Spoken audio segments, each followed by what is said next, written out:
So, I heard you're looking for a go-to source for entertainment. Wait for it. Gaming? Wait for it. Anime? Plus Ultra! Mr. Eric Almighty and Phil the Filipino? Yeah, they've got you covered. And all you gotta do is... wait for it.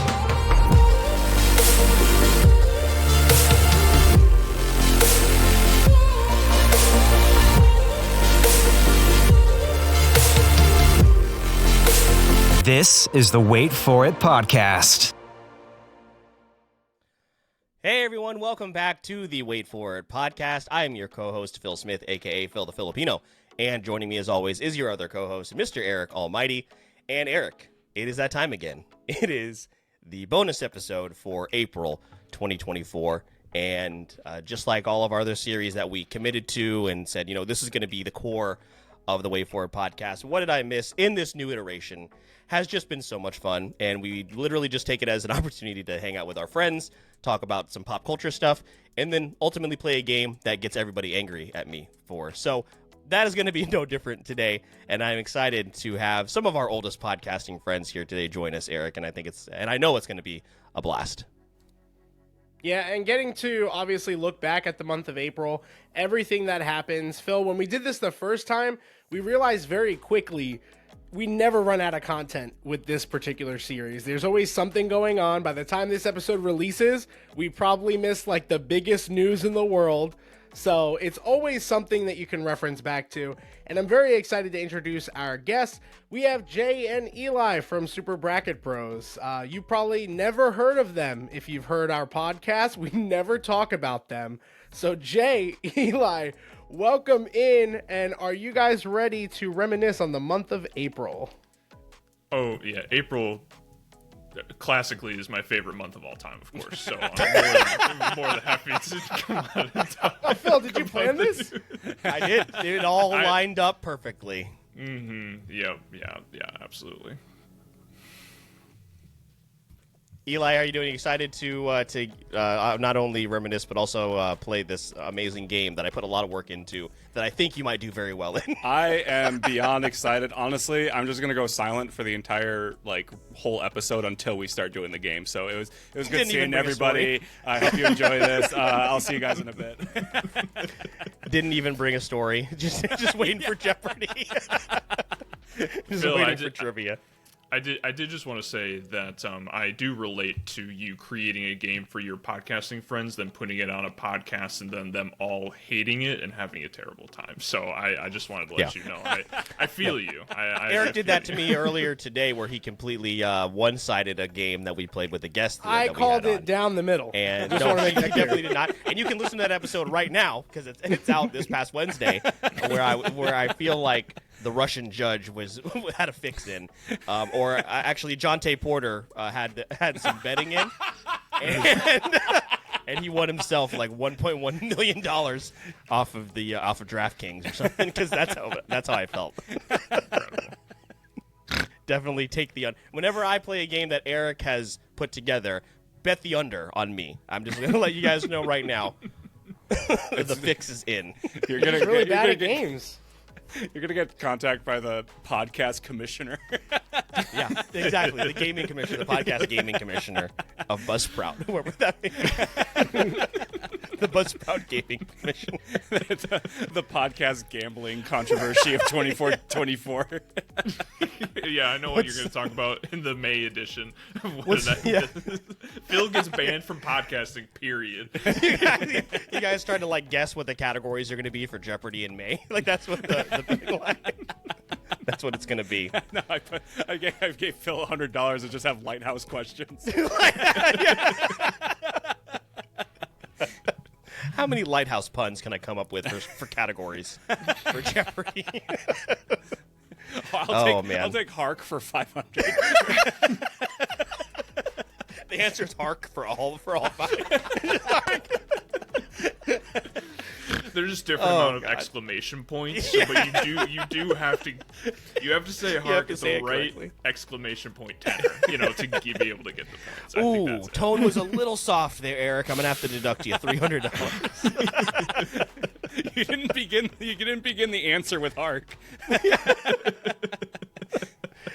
Oh boy. Well, gives you guys an idea of how this is going to go this evening. Yeah. It's going to be a lot of fun. But if for some reason you have never heard of Super Bracket Bros, Jay, you guys just wrapped up your most ambitious season yet. And, that's why I wanted to give you some time to step away from podcasting for a bit before bringing you back in here, because what you guys did was an incredible undertaking, and we had a lot of fun doing it and learning. Eric, I think, maybe irritated people a little bit more than I did because I was a one and done. But I want you to reminisce and talk about the most recent season, about how that goes, and then maybe what's in the future for Super Bracket Bros as well. Sure thing. So, Super Bracket Bros Season 6, so normally our podcast, we talk about fictional characters from different universes fighting each other, and we talk about what would happen should they meet. But this season, we decided to switch things up. We turned all our characters into character sheets. And Phil and Eric were both on the season. They got to man characters that we made sheets for in a system called the General Universal Role-Playing System, aka GURPS. And it was 1v1 battles against other content creators in our sphere of content creation. It was a lot of fun. We did it. We did the whole bracket. The whole thing's recorded. I'm halfway through editing it. The death of Super Bracket Bros Season 6 has been greatly exaggerated. It is still being produced, just at a slower rate. I burned myself out a little bit making Season 6. We're taking our time with the edits now, but we're halfway through Season 6. The next episode that's going to come out will feature Emily Bateman and Benjamin from Affable Chat, and then the one after that will feature Mr. Eric Almighty himself and Andrew from Your Friendly Neighborhood Gamers. And so it's been a lot of fun to put together. It's been a lot of work to put together, but I'm happy to have had you guys on. If that's something that you're interested in, now's a great time to catch up on the first 4 episodes of Season 6 before I finally get around to editing the rest of it. And listen, no spoilers, but I do want it to be known, the tagline for the episode I'm on, I believe you guys were calling it the greatest upset in Super Bracket Bros history. So just interesting. What is that? Did that originate with us, Eli? I think I don't know. someone else might have uttered that first. I see Eric has his phone out and is Venmoing you $20 right now. What is it? That literally just happened. No responses. Sent hundreds of dollars at this point. And the comment just says motto ? Motto ? Please? Please? Yes, no. Well, I mean, Eric, which a lauded movie on the Wait For It podcast. Eric is portraying Puss in Boots himself on the show, which has been every bit spectacular as you could imagine.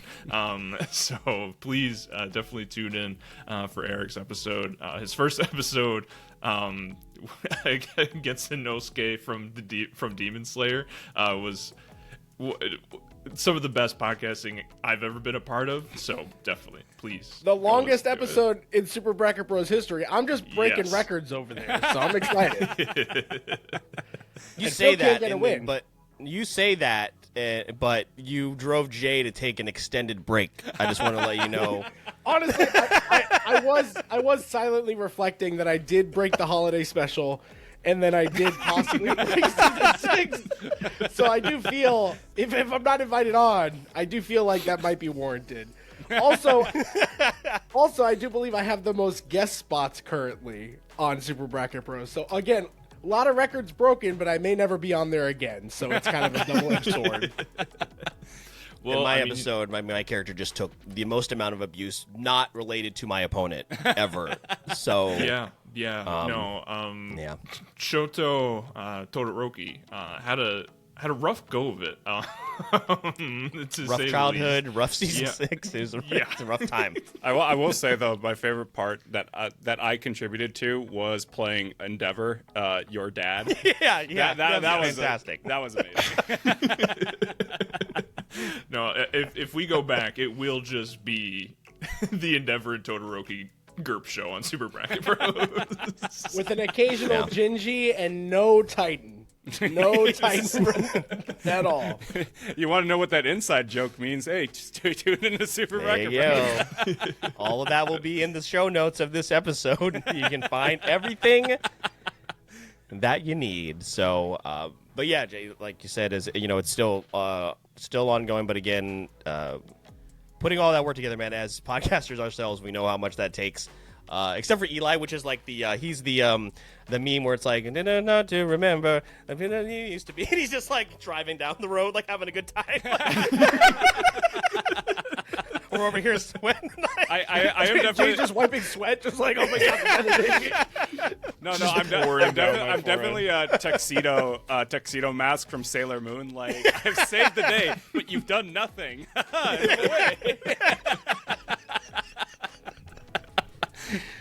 No, Eli's got the sweet roll, man. He's got podcast husband roll down. He's killing it. Podcast husband. Podcast trophy husband. Wow. There you go. Doing great, buddy. Yeah, that's going to be for sure season 7 intro, I think. There you go. That sounds good. You can have that for free. So generous. So generous. I was going to write that down. I'll send you the Venmo request. Yeah. Send me that $20 Eric just sent you. Jay's just raking up that IP. Oh, boy. But the purpose of this episode, 15 minutes in, is we talk about pop culture stories from the previous month, which we're going to do. And Eric, in order to decide the order in which we talk about these pop culture stories, something very important must happen. And I'll let you go over that with our guests as well as any of the listeners and or viewers. I'm saying this a little bit late in the episode. I always forget to say it in the beginning. This is, while it is on audio form, obviously on Spotify, Apple Podcasts, whatever, this is definitely one of the best episodes to watch on our YouTube page just because of all the stuff that we share video-wise and because of the game. But do that with whatever you will. But Eric, please let our guests know how the most important part of this episode goes. Yes, well, again, we the aforementioned destruction of the holiday special did happen with a wheel, but that was a real wheel. This time we have a virtual wheel, and that wheel will have all of our... I mean, I can get the actual wheel. Don't do that. Don't do that. Don't do that. But it will have all of our names on it, and we will count down. We'll do 3, 2, 1, and in that same cadence, we will then say... spin that wheel. Now, why am I giving you these instructions? Well, because every single episode, it is a struggle. It is a struggle. But I am confident that the two of you remember how the holiday special went down, and I think we're going to do really well. And I know you guys are buying into it, so that's really also important. One of them is. Yeah. No. You both look enthusiastic. I don't know about that. Well, you see, last time you ruined my life with that wheel, and now I'm going to ruin your life with that wheel. What do you mean? Wait, I have to edit it. What about me? How can you ruin a life with a wheel? Wheel makes everything better. All right. You ready, Phil? Do this. Now, are you going to share your sound this time? And No. Okay, cool. Because I stopped. It is not sharing this time around. At least I think I unclicked it. Now you have me second guessing. No, it's okay. Well, we're just going to go with it. So if you guys hear a loud applause in your ears, apologies. But here we go. Apologize. All right. All right, Eric. Okay. You guys ready? Yeah, so count I down. say 3, 2, 1, right? No, Nope. no. Oh, No, 3, quick 2, oh, see, 1. No, we're going to do quick dry run. that. No, wait. No, we're not there yet.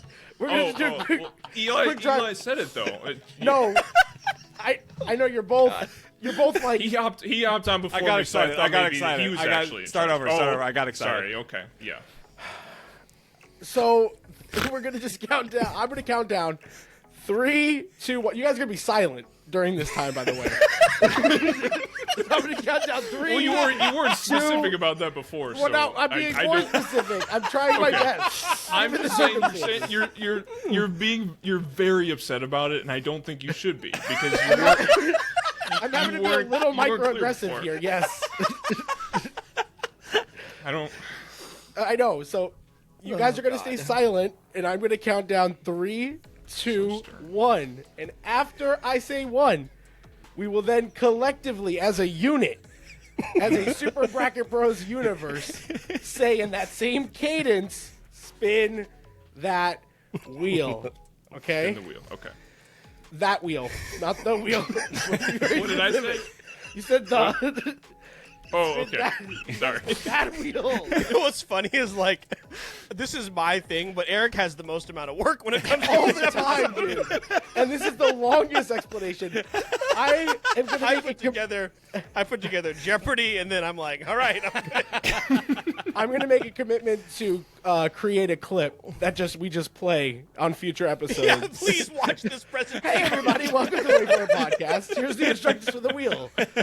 Like we're in a queue for a fucking Universal line.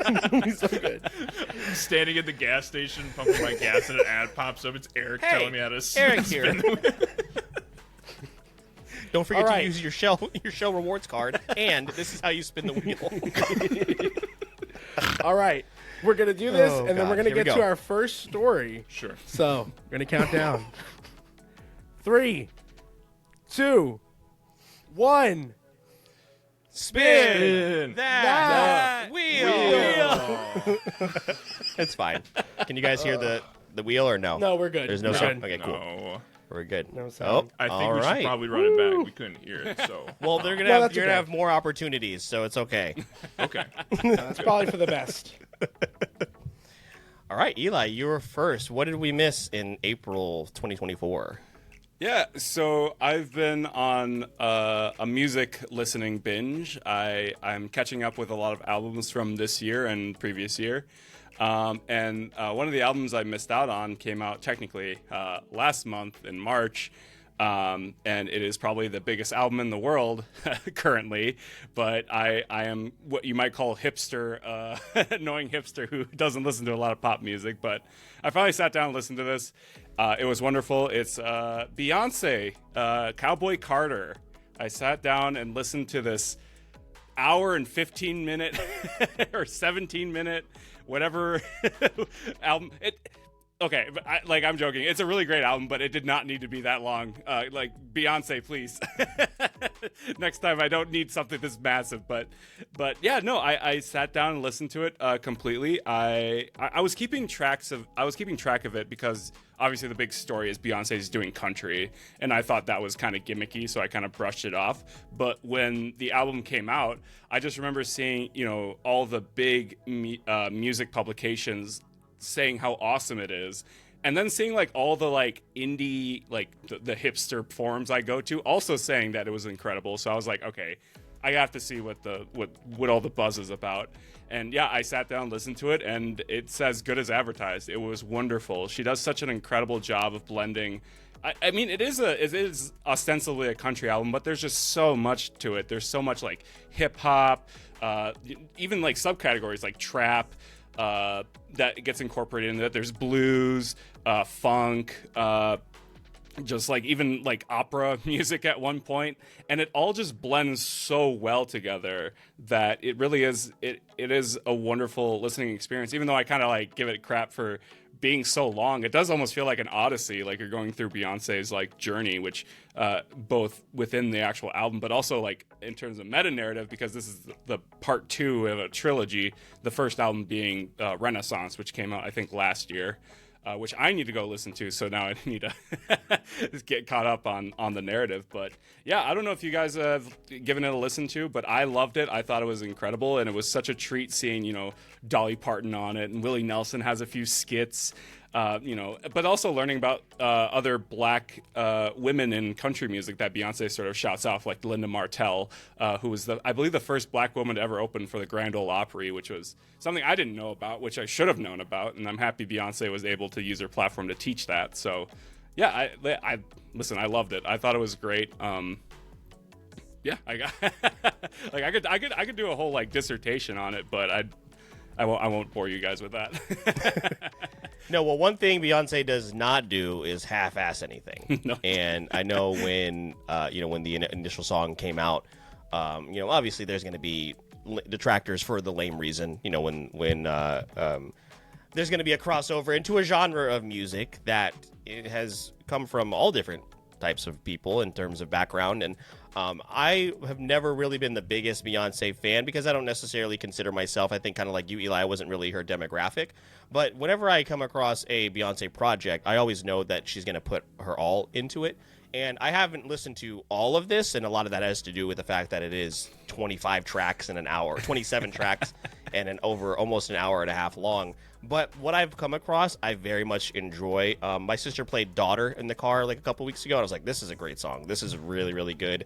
Obviously, whenever you see Dolly Parton, our president, show up in anything, it's gonna be good. Well, so my jaw dropped when I listened to Beyonce's cover of Jolene. Because like the original song is Dolly Parton pleading to Jolene to not steal her man. Beyonce takes her version and says, "It's on site, Jolene. If you do anything, dare you, Jolene. We're gonna fight Jolene." Which is so awesome. I love that Beyonce did her own thing with that. Yeah. But my favorite cover was the second song, which was the Blackbird cover, which is one of my favorite Beatles songs. I jumped out of my chair. I was just like, holy shit. And she did a great arrangement of that. And there's all these little so many interpolations and 16 Carriages is a reference to 16 Tons, a famous old country song. There's these boots were made for walking sample thrown in there. There was so many other ones that Good Vibrations by Beach Boys was in there. I was doing the Leonardo DiCaprio meme of pointing. It's just I know that. And like you said, Beyonce didn't half-ass anything. She went all in, and I thought that was awesome. I thought this album was great. It definitely deserves all the flowers it's been getting. Yeah, definitely put a lot of work into it. Jay, have you gotten around to any Cowboy Carter in your rotation? No, Eli told me he was going to talk about this a week ago, and I still did not prepare. So, yeah, this has not entered my rotation. My rotation it has staunchly remained just the Guardians of the Galaxy playlist, which is the only thing I listen to. No, that's fine. So Jay, you're telling me your story for this month was not the Taylor Swift album that just came out? Is that a no? No. I can assure you that I could probably do some research real quick. I'm good at BSing, so I can probably. Yes, can you tell me what these lyrics meant? What boyfriend was she talking about? Which one of these is Travis Kelce? Which one is she not talking about? Probably all of them. Yeah. Thank you, Phil, for your valuable insight. Yeah, I appreciate that. Yeah, okay. I got you. Yeah, exactly. We're just, mind melding here. So basically, anything Phil says about it, I agree. So yeah, just take his word for it. We actually collaborated on my response, so consider that also Jay's response. Thank you. So. Yeah. I wasn't going to say anything because coming I didn't want to take from the away desk from of your Jay Davis. response. Yeah. Here you go. Eric, obviously Cowboy Carter has showed up on the playlist over the last few weeks, so do you have any standout tracks? And again, what is your kind of level of fandom when it comes to Beyonce? Because I find myself again, I don't necessarily go out of my way to listen to Beyonce, but if somebody gave me tickets to a Beyonce show, I am there. I want to see that spectacle. I want to see everything that she does when it comes to putting on a show. But again, I'm not actively seeking out her music, but Cowboy Carter has crossed over into a genre of music with country that we are fans of, so... No, 100%. I assumed you really liked the song Jolene because for 2 weeks straight you put that on the playlist. I don't think you meant to do that, but there it is. We do have. I told a playlist. you either get volume of songs or you get me paying attention. You do not get both. I'll give you one or the other. It's unfortunate. Maybe Phil was sending you a message, Eric. Yeah, maybe I was gonna win. I was like, all right, it's on site. It was the Beyonce version? Are you sure I didn't do the Dolly Parton version one week? Did both twice. I did both of them. Yeah. To be fair, excellent song. Excellent song. I was like, he really likes that Jolene song. I've never heard him talk about that song. I have started thinking about putting maybe one song in there every single week. I don't know what that song would be, but I have thought about doing that. I'd rather you not. I haven't listened to the whole album. But I have listened to bits and pieces just like you. Beyonce is not an artist that I actively listen to their whole album. I'm just not. Same thing with Taylor Swift. I'm just not in that realm of oh my God, new album dropped. I've got to listen to the whole thing. But I really appreciate the efforts. And like you mentioned, Phil, it's not half-assed. And for the most part, trying to weed through the hate, which is always going to happen, it sounds like it's being received pretty well. And I really like that big artist like Beyonce. And I think the side of the coin that I fall on is Post Malone. I love Post Malone. And he's about to be in this country aspect as well with some work he's doing. I'm super excited to see what he brings to the table. And between the two of them, those are two big stars. Phil, I think we just appreciate that country is getting some love because it gets shit on all the time. But it's a genre of music that I think we both really appreciate. And especially this new gen country, I think we like as well. Yeah, I mean, some of the most fun country or concerts I've been to are country. So I think the thing with country, and Eli, maybe you have a better understanding of the ins and outs of the music in general, is that country gets a lot of heat because it's called the easiest genre of music to participate in. Do you think that's true? As far as the singing, I don't know if it's the singing, I don't know if it's instruments, I don't know what it is, but it does get a rap because, I could sing a country album now. Well, I was watching a YouTube video talking about like what is country music, and a guy said that it really doesn't matter what instruments you use. I mean, there's obviously the guitars and everything, but he said the most important part about country, like in the most original sense, is the storytelling element of it, just the personal nature of it. Like if you go listen to like 1940s country, it's all just ballads about stories of outlaws, of loss, and like a lot of old country is like super sad and forlorn. But it was growth from people just struggling, and the music was the way for them to communicate that and to express their feelings. So whenever I see country being like super machismo, it's kind of like it's not. It's supposed to be like very emotionally driven, and coming back to Beyonce, I think that's why it's being received so well in mass by country fans, is that it is that storytelling. Like you said, the song "Daughter" is amazing. 16 Carriages, she just lays her upbringing in Houston, like just there for you to explore with her, and I think that's wonderful.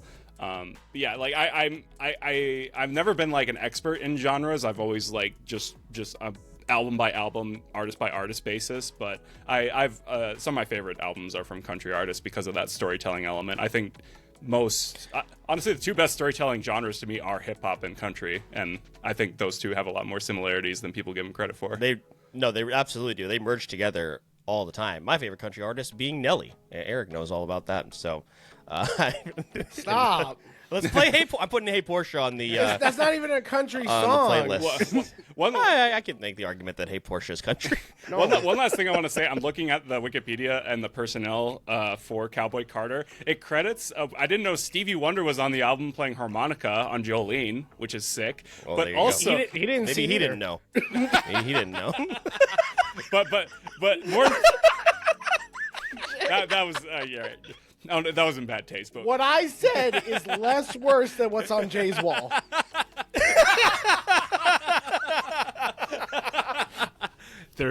You can see right now, there's nothing.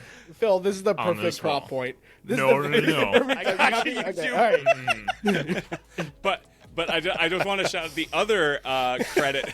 The other credit I find way funnier. Jay-Z is credited for clapping on Jolene. His instrument is clapping. Yeah. Jay-Z. Good job, baby. And then she's like, shut the hell up and go home. Please, babe, just give me one credit. It's like, okay. Okay, fine. That way, when she wins the Grammy, he gets like partial credit. He's just in the back waving like, "That's my wife." Yeah. Sorry, I should refer to Jay-Z as Beyonce's husband. That's. Yeah. No. Absolutely. That's perfect. So, was this because he said at the Grammys or whatever? He's like, "Y'all don't have to clap," and Beyonce was like, "Oh, your ass is gonna clap, all right." Yeah. Just clap for me. It's like a warning. Jolene better not talk to you. This is a message for Jolene and you. All right. Well, good way to start it off, Eli. I mean, Cowboy Carter has been a huge part of the early 2024. So solid there. Eric, you know what time it is? I do. It's been that wheel time. The first go around was a little rough around the edges, but I am confident that this second time I'm going to need you to break that down for better. Me. I don't really know. Well, there was what are you talking almost about? Well, when I mean like it was a little bit rough. Eric is so frustrated. what I mean by a little bit rough is like in every conceivable way it was done wrong. So like we messed up at every turn.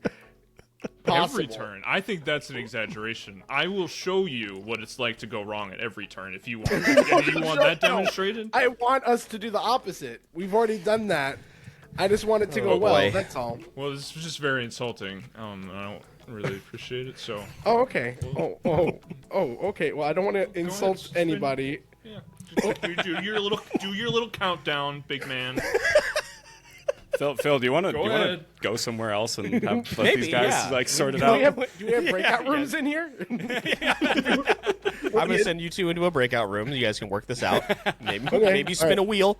We're gonna try this again. Yeah, better results. Gonna stay positive. All right. So, Okay. 3, 2, 1. Spin that wheel. I did it. Not That even was trying. This is better You guys- land Oh Jay. boy. Yes, it like, Yeah. Well, I don't even know why we do this actually, Eric, because it's the same. Oh, I think I might have said, yeah. Hey, it's no, I Jay-Z. totally I heard forgot. Jay-Z. That's my You stole my my deal. fault. That was my fault. I remember that. I just forgot to. I don't know why we were spinning the wheel anyway, because it's always the two guests and then us. So, Which is how it should be. But we still do the so wheel. anyway, Jay, what did we miss in April 2024? So I have you guys heard of these things called video games? They're pretty neat. They're getting Somewhat pretty familiar. I listened to this podcast about it, but it's like, it's fine. Yeah, they're Yeah, all right. it's okay. Yeah, I agree.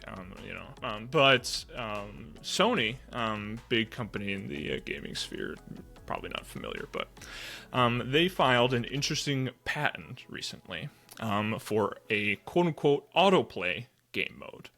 And this autoplay game mode is essentially is AI powered, and it is going to be a feature, presumably, assuming they continue down this path with this patent, that will be able to, based off of PSN data, so just don't know what that means or where that comes from, presumably by other players playing the game, but you can have the AI take over for you in a game at any given time. So the examples they give are if you run into a very difficult part of the game, you can just turn on the AI and it'll play the game for you for a little while. Other examples that have been thrown out are just turn the AI on and let them play the entire game for you, which is theoretically also possible under this patent. But I thought this was interesting. One, it seems like this is possible without AI. It seems like you could you could just have like some sort of program of like someone playing that section of the game and complete it. I'm not really sure how that factors in. It feels like AI is just sort of the keyword, the SEO fun word that they decided to throw in here. But this trained model is going to be able to complete parts of games for you. There's questions about like achievements and things like that. I don't really care about things like that, but I do think it's interesting. Sort of having this. This part of this technology being implemented in this way, it seems like there's better uses maybe for AI. But the other example that was given that I thought was interesting is that PlayStation gamers would not need to play grindy or repetitive sections of games, which I mean, that sounds on the surface like something that I would appreciate, but then like if I'm not playing half of the RPG that I bought, then it doesn't feel like a good RPG, like if I'm grinding away at it. So yeah, I brought this just because I thought it was like an interesting talking point, like video games and AI, but also like this specific feature seems dumb to me, like on surface level. But I was wondering if you guys had a different perspective on it, because I'm open to that as well. Yeah, Eric, let's throw it to you first. Are you going to use this autoplay to help you get through Baldur's Gate? No, I'm having a great time. I'm being told that I'm having the most unique, frustrating, ridiculous gameplay, like linear experience as possible. The words that have been used are "I've never seen this ever," and things of that nature. I've never had an interaction with this character and had that happen before, is what was said last night. That was another one. So it's going. I think I'm having a great time. I couldn't imagine setting up AI to do it for me and feel accomplished. You know, this specifically feels like, and this is what I love about gaming, at least the opinions somewhat kind of matter because you had to play it. Like, if you think it's hard, that's fine. You actually played it to come to that conclusion. But this is the equivalent of watching a movie or a show and being on your phone half the fucking time. And Phil knows how I feel about this.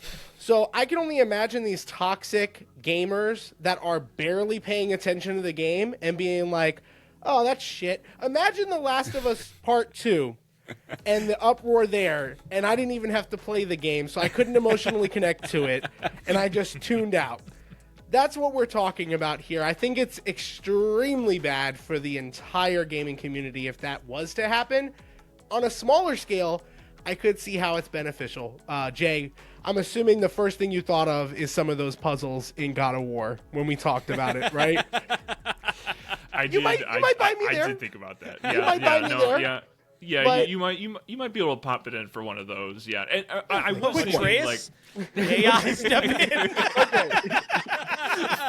Phil's walking away from the TV. He's changing the. He's watching TV. We literally go to we do the review back in time when we fast forward, and he's like, "Yeah, the game was fun. That Atreus part though didn't enjoy. Didn't recommend." Couldn't tell you a thing about it. Couldn't tell you a thing.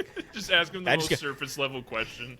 Like, what is one? Just name one character Atreus. I'll ask while somebody else is going. I'm going to ask ChatGPT to sum up the Atreus sections in God of War. Hold on. Oh my God, Eli, what do you think about that whole thing? Again, just kind of talking about the AI in gaming. AI is I'm still trying to suss out AI within the larger just world, and I'm curious because whenever I hear companies talking about developing AI, I always feel like there's some ulterior motive. So I'm curious what Sony's end game for this is, because obviously players will benefit from it, but I feel like this feels like a particular niche that I feel like there is another use for that we don't know yet that Sony is interested in, like, testing. On the surface level, I mean, I just think it's like, I think it's interesting. I think of, like, you know, Super Mario 3D World. When you die enough, they give you like super power-ups that make, you know, that let you do it. So I can imagine something similar, because some people obviously are working, you know, they get home, they're tired, and they don't, a part of the game is just grueling and they don't want to go through it. I can see that being super nice to just like, I just want to get through this part to play the rest of the game. Something like that. Or like you said, if there's like a super grindy part of an MMO or something, just pop on that AI, because like that would be super nice. Could you imagine just an MMO just eventually is just filled with people that have turned on autoplay? Just a self-contained AI world. But like I remember my cousin was showing me he had one of those auto battlers on his phone. It was like he had to tap something, and he had a program that would auto tap it, and I'm like, then why are you doing it? He's like, I don't know, I think it's neat. So, yeah, the future. I just think they're neat. No, the future of AI. I'm going back and forth of just like Jay said. This sounds like it's dumb, but there's always the possibility of something could come out of this that I feel like would be greatly beneficial. So long as no, you know, dev jobs are getting axed or anything like that, I don't really have a particular issue. So if what Jay is describing sounds only beneficial to players, then I'm all for it. Here's something that I think maybe would be a little worrisome, and it comes to content creators. So if there is a game that I don't want to play but I am interested in, I'll go to YouTube. I'll watch the Rad Brad or somebody. Like, what if, I guess this would still entail you purchasing the game, so that's still $70, but like, now somebody is going to maybe put this on autoplay and watch themselves as opposed to going to YouTube. You know, maybe that's an obscure concern. I'm not 100% sure, but I know that I like going to certain content creators because of their feedback or their banter while they're playing the game. So maybe that's a little bit of a concern, but yeah, it is strange. I mean, Jay, like you said, do you really need this for games because it's already in like sports games? I can play half of a game of 2K and switch it to CPU and they'll finish the game for me. Right. So that's already a thing. Yeah, I don't know. I agree. Eli is saying like, what is the sinister thing behind this? And it's sort of that like got my the brain evil going. corporation. Yeah, exactly. I'm thinking about like, well, the thing that really is interesting to me is this line that says Sony's technology would use an AI-powered model to learn how to play games using information from cloud-based services like PSN. That line is like, how is it going to learn? Like, what is it? I mean, like, I already know like they can take a ton of information. Like the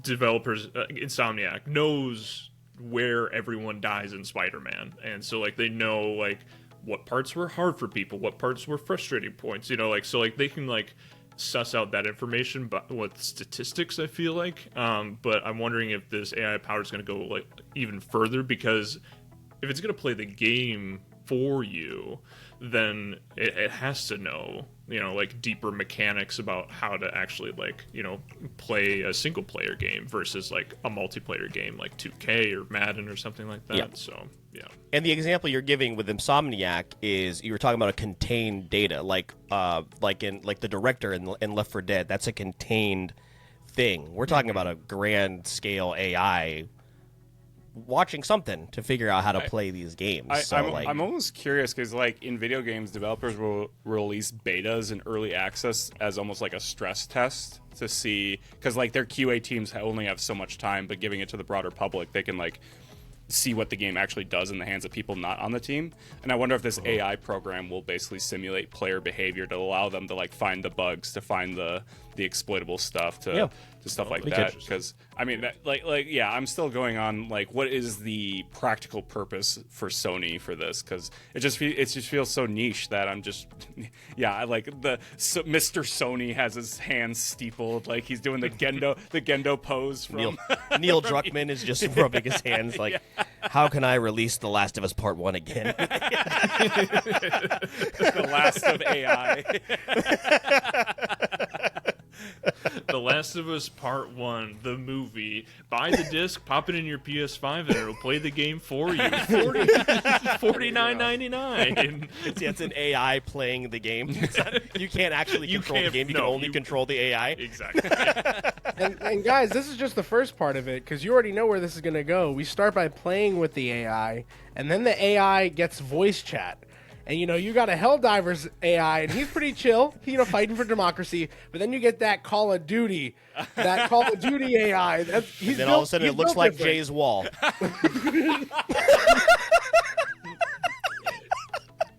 Good in the track here, Can't keep referencing. Are you making notes? Are you taking notes, Phil? I gotta mark. I'll mark the clip. Mark clip. It's so funny, Jay. If you did not move those signs, there would be none of these jokes. I feel like we would have noticed it eventually. Yeah, I think it would have come up eventually. And I would prefer these jokes versus like suddenly Phil just like stops. What is that? Let's zoom in there. Hang on, Enhance. Hang on, I'm gonna tweet this quick. Yeah, really quick. Yeah. Yeah, Phil just raises the phone. What was that? Why'd you do that? What, Phil? What? Oh. Don't worry about it. I'll handle it in post. But really interesting. And you got like Eli, you raise, both of you raise good concerns. Like, what is this really going to be used for? Like, it's you definitely have to be like the what is it, the Simpsons meme with the dog detective. He's like in the shadows. Yeah. He's like, what's happening here? So that's interesting. I had not seen that story. So again, Eric, we will never run out of stuff to talk about when it comes to this series. I definitely did not see that come across my news feed when that happened. So, all right, Eric, back to the most important part. Well, listen, the last time was really great. It was such a Maybe great you should experience. encourage Jay. Yeah, no, of attacking it was him. such a great experience. If we could just tweak a couple things, I think we'll be right there. No, Right Eric, there. I really, you're trying to butter me up, and I really don't appreciate it. You know, I really think, I want some honest critiques here. You know, I think like if it's just a matter of inflection or what, Yeah. I need direction. I need direction, Eric. Okay. That's fair. Okay. Thank you. All right. Thank you. I could do that. I could do that. Eli, you've been great. Jay, follow fucking directions. And we'll be good. And we'll be good to go. Easy peasy. Okie dokie. Holy shit. Pretty. All right. A pretty straightforward feedback. We're gonna give everybody a moment. Then we're gonna count down. A friendly reminder, Jay, because again, honestly speaking, I don't know why you're not telling Eli this. I don't even think Eli said it last time at all. So well, Eli was in the pre-show, and you thought he created the wheel process, so he's definitely well above. Here, let me kind of give you a visual. Here's where Eli is, You want me to make a wheel? and here, hold on. Here is where you are, and we're just trying to get you on equal footing. Okay, that's all. Oh boy. And we're gonna do that. We're gonna get to the same level here after a 3, a 2, a 1. Spin that wheel.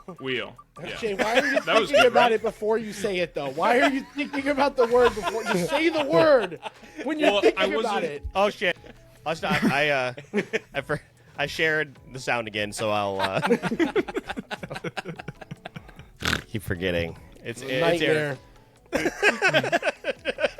Absolute nightmare.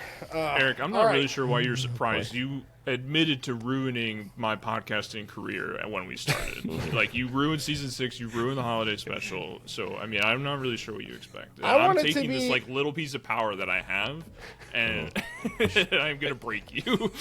I want it to be publicly known. Two things. Number one, with the holiday special, I did not want to do the wheel. I was encouraged to do the wheel, and then I just kept doing it. So now Yeah, half you- of that's you my ran fault. with it. Yeah, I ran with it. But than two, half, I want you yeah. to know, season 6 and the holiday special, funnest time of my life. I had such a great time. Such a great time. So There you go. Eric, you know how to deal with Jay. You got to kill him with kindness. Like, just undercut him with those compliments. I'm trying. He just yelled at me. How do you do No, this? you get used to it. You get used to it. No. You're supposed to be the trophy husband. This sounds very abusive. Yeah, but then when Eli gets to go on that spending spree, it all goes away. God. How many holes have you covered up in that wall, Jay? You know what I want you to do, Eli, is progressively as time goes on, I want there to be more copies of The Lighthouse in the background of whenever you record. Just like when people buy random all films. these all these books replaced with DVDs and Blu-ray. just DVDs of the, yeah, absolutely, please. It's too All funny. right, Eric, what did we miss in April 2024? All right. Well, there's a lot going on here in the past month, so I've actually kind of got like a base story, but it can spread out to literally anything, and I'll mention a couple things that come into mind. And me and Phil both want to check this out. I plan on checking this out very, very soon because everybody is talking about X-Men 97, and the fact that the directors have come out and said they think they can really hit a slam dunk with a movie if they were given the opportunity to do that in the likes of Akira, Spider-Verse, and having that in that theater experience, they really think they can just kind of grow this property. The quote here by Chase Conley, one of the directors of X-Men 97, was, first off, it would be a slam dunk. I think it would absolutely be something the audience would want to see and we would want to be a part of. And I really think it's interesting because X-Men specifically has been very popular since its return, and people are saying it's like the best Marvel project in a while, if not outside of Endgame and Infinity War, ever. So whether it's X-Men 97 or another property, there are so many storytelling things that I'd love to hear what is kind of on that level for you where you really are loving it. Right now there's Fallout that has come out, which is fantastic. There is also, and only my parents are going to get this, Bluey. I don't know if you're on the Bluey train, but Bluey has taken over the last few weeks on the internet. It's absolutely crazy storytelling that they're doing in that medium. All of these things are so great. And Phil, you're watching Shogun, which I think is almost done, right? So is there a show or any type of medium of film, anything at all that is kind of reaching that level? And if you are watching X-Men 97, what are your thoughts about a potential film? Jay, I'll throw it over to you for that question. So I'm not watching X-Men. It's very much it's on my list. I think it's one I'm waiting for the season to fully be out to binge it, I think. But I have watched Fallout. I just finished it this morning, actually. I wrapped it up, and man, is that a good show. It's definitely one of... It's been a while since, like, a live action show has really held on to me and, like, pulled me through with its mystery, with its action, with its characters. Like, the whole thing is just really well done. At certain points, it's sort of, like, missing, something to elevate it to, like, best show ever. But, I mean, you got... Every single actor, I feel like, is given some of the best performances I've ever seen from them, including, what's Lucy, Ella Purnell, I think Yes. her name is, who does Jinx in Arcane, which is one of the best shows I've ever seen.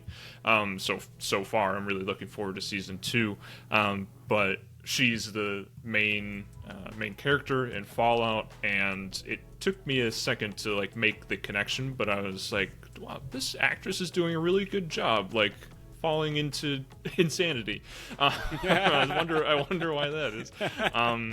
And so, yeah, no, Fallout is definitely a show that I'm looking forward to seeing more of. And it's, for being a video game adaptation, also for context, like, very casual Fallout fan as well. This isn't something that I'm a diehard fan of. I played a little bit of 3, I played a little bit of 4, neither of which were really my jam, but I did love the universe.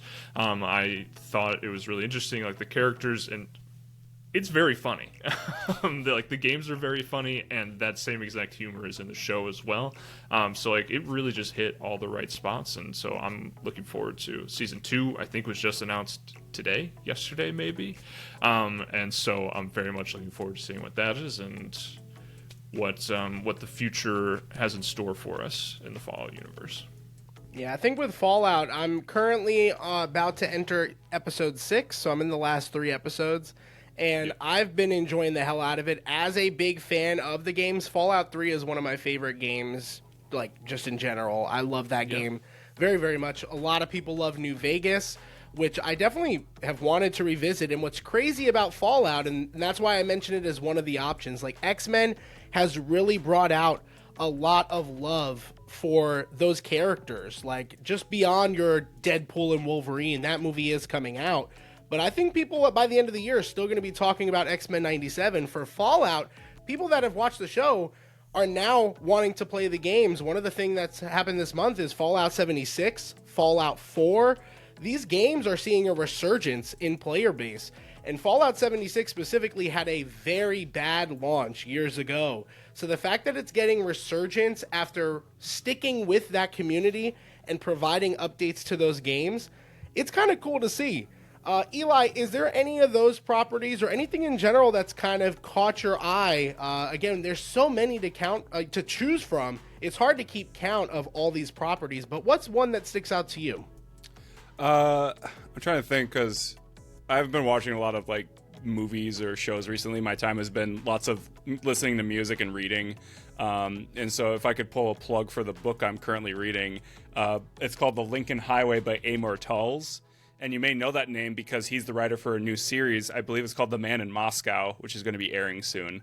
And so I think this book, The Lincoln Highway, would make a great, like, mini series or TV show, because it is a road trip book set in the 1950s America of just a brother who's a son who's an 18-year-old son who's just lost everything. All he has is his little brother, some cash his deceased father left him, and a Studebaker, and they're going to drive the Lincoln Highway and find out where it goes.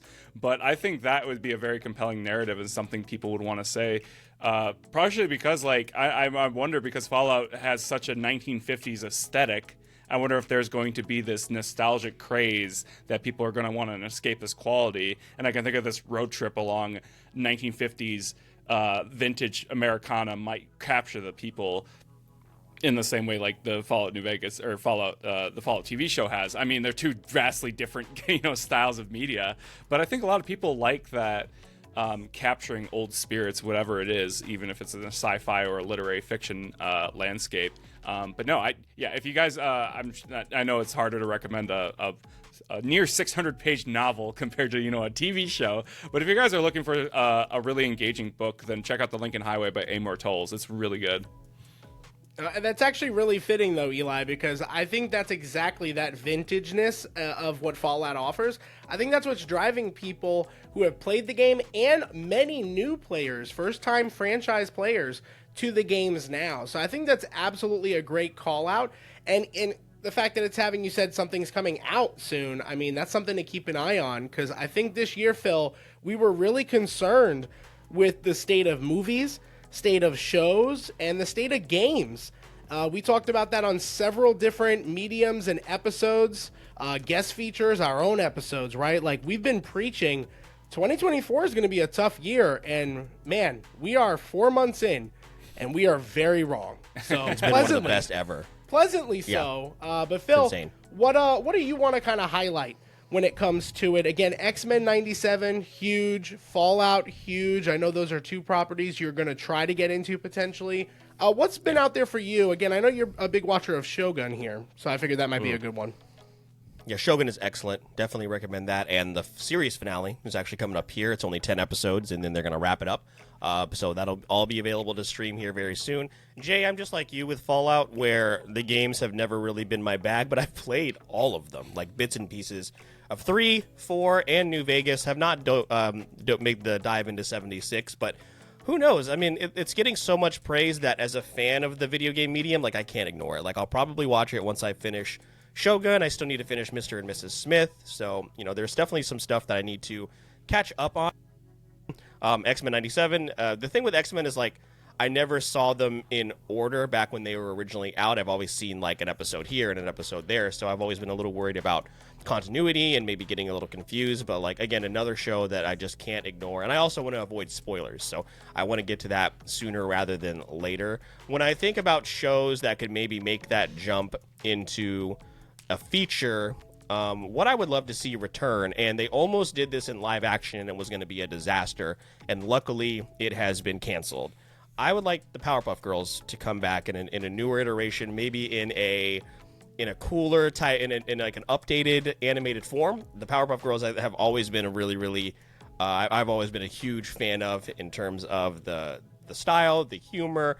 Those characters are great, and yeah, I'm glad they axed that live action, because we didn't even get anything other than, I think, casting news and very like bits and pieces that are like, this is going to be terrible. So I'm glad, keep that away from live action. It can stay in animated form. I think maybe we are a little bit past this, but when I'm thinking about TV shows converting to movies, the time for it has probably passed, but Seth MacFarlane was talking about it recently. Family Guy could have had a movie, like maybe in the mid-2000s, the same way The Simpsons had a great movie. The Simpsons movie is excellent. It's so good. And I think you could have done that with Family Guy maybe 10 years ago. That ship has probably sailed now. I mean, South Park has a great movie. So that probably could have crossed over very, very well. But unfortunately, that time may have passed. Let me ask you this, Eric. With the success of Fallout, and we're seeing video game movies being a lot more successful, how are you feeling about BioShock? Even though that's going to be a Netflix property, I mean, that is your favorite, maybe top tier gaming franchise of all time. Are you feeling a little bit better because we are getting better video game shows? And also, Netflix's track record has been a little bit more solid as of late as well. Yeah, I mean, on the anime front, they had the live action One Piece. They put a lot of love into that. And while I wasn't the biggest fan of those episodes, I thought they were well done. There definitely was heart. and I could really see why people appreciate the work that was put in. I hope they do the same justice to BioShock. Fallout really needed that Amazon treatment that, and you know, we haven't seen The Boys, but I know The Boys is like very violent, right? There are shows like that that can only really be on Amazon. Will Netflix take it to that level of violence and imagery that BioShock offers? That's really what I am most concerned about, because aesthetically, like Eli mentioned, if you love the Fallout aesthetic, you're going to love the BioShock one. I mean, it's just absolutely fantastic, the world and everything, even if you don't like the game. It's just something you get pulled into. I would say BioShock's not necessarily the game I'm more excited about now, but while we haven't heard anything, God of War... Borderlands. No. God of War is supposed to be on Amazon at some point. That was ordered, right? So I don't know what that future holds for that series, but if it does come, I'm a little bit more optimistic about that heading to Amazon based off of Fallout. Yeah, I mean, it's just nice that we've turned this corner now into people actually putting, and these producers putting work in. What happened? Did I miss something? Yeah, no. Jay just somebody put something in the chat. Jay just chatted me and was like, hurry the fuck up, I want to spin that wheel. Absolutely unhinged. Oh god, it would be behavior- funny if in the next one he just put it in the chat. I would actually laugh since the wheel is solely Eric's thing now. Everything else is going great, guys. Why I is it appreciate the hell out of solely you. my thing, though? You're doing great, buddy. But Because you feel it very is nice that we've turned passionately this about it, corner. so it's easy to. You are very passionate. Yeah, if you didn't care about it, it's How can I not care back. about it? exactly. Yeah. So, Well, speaking of the wheel, even though there is only one person left, we don't skim on the wheel around here. That is not something that happens. Oh, hold on. Let me turn off the volume. Please. I remembered. No, but I want to hear remember Jay-Z that time. clapping. Yeah, that's what that is. Yeah. So give that man credit there where is credit's due. there's going to be a lot of intrigue here, Eric, as to where this is going to land. Per Yeah. usual. There's some NBA One more- lottery shenanigans going One on. more go around. Yeah. It could This go. is for This is for Patrick Ewing and the number one overall This is pick. for who's getting Victor Wembanyama. Let's go. Yeah, who's gonna get? I think Jay's just trying to make these episodes longer because of what I did to him on his season 6. Is that what this is? Is it revenge? Eric, no, I would never do that to Eric.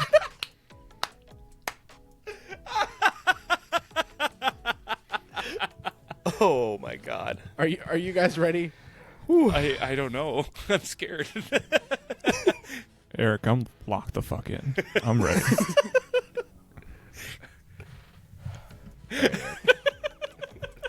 All right. I was looking if I had like cue cards. I don't. Okay. Why the fuck would you have two cards? Is this an episode of Saturday Night Live? What the hell is happening? I'm having a hard time here. All right, guys. We're locked in. We're ready to go. All right. 3, 2, 1. Spin that wheel. That was so good. Oh, It's Phil. Oh my God. Let's go. Actually, I take Trevor Lawrence. could we what we're doing, Phil. could we actually give that another take? I didn't really feel my heart was in it, so You want to do it again? yeah. Could we do that one more time? Just another take, real quick. The share screen can edit feature, that I last think, one is out. no. I think the share screen feature is on a cooldown. I man. I don't think that's how that works. I You don't do use warn Riverside. You don't know. I do warn you. I do warn you, Eric, that Jay is union, so I think he has a right to ask you to redo that There you go. There you go.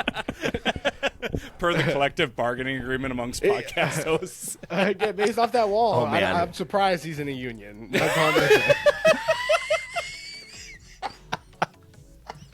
Y'all Keep should going have back to seen that it. well, huh? Oh Yeah. boy. The memorabilia All right. was The amount of memorabilia was alarming. Memorabilia. That's just the card Eric's gonna play whenever Jay says anything. Jay, remember that wall? I'll tell him. It's not even your wall. That's the thing. I think that's what makes it funnier. I'm gonna like listen back to this episode, and then it's just gonna be the one time I actually did it right is gonna be copy and pasted over every single episode. Over and over. The episode's only gonna be 40 minutes long. You really have a little bit too much faith in Phil's editing capabilities not for and this efforts. episode. Not for this episode. Not for this one. No. Not for this. I make sure everything is lined up at least a little bit in Audacity, and I'm like, it's probably good for the rest of it.